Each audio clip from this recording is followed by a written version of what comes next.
Praise the lord. మీరు అందరు చూస్తున్నారు English wine and beer shop. కొండలో రోడ్డు పక్కనే ఉందండి. ఇది నేషనల్ హైవే 5. కొద్దిగా సిగ్గుండాలండి అసలు గవర్నమెంట్కి, సెంట్రల్ గవర్నమెంట్కి.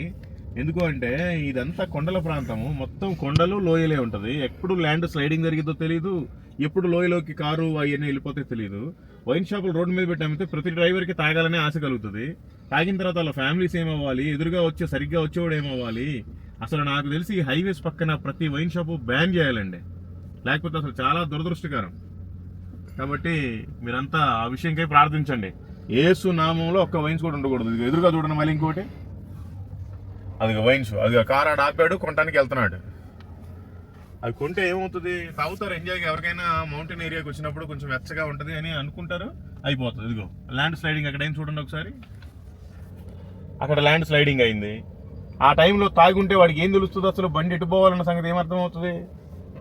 కాబట్టి అసలు హైవేస్ పక్కన అవాయిడ్ చేయాలి వైన్ షాప్. అసలు పర్మిషన్ ఇవ్వకూడదు. ఎవరైనా అసలు తెలిసిన వాళ్ళు ఉంటే సుప్రీంకోర్టులకు పిల్లేస్తే పోద్ది. అసలు ఏ రాష్ట్రంలో అయినా సరే హైవే పక్కన వైన్ షాపులు బ్యాన్ చేయాలి, అసలు ఉండకూడదు.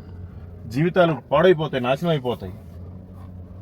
చూడండి అదిగోండి ల్యాండ్ స్లైడ్ అయిపోయింది, మొత్తం కూలిపోయింది.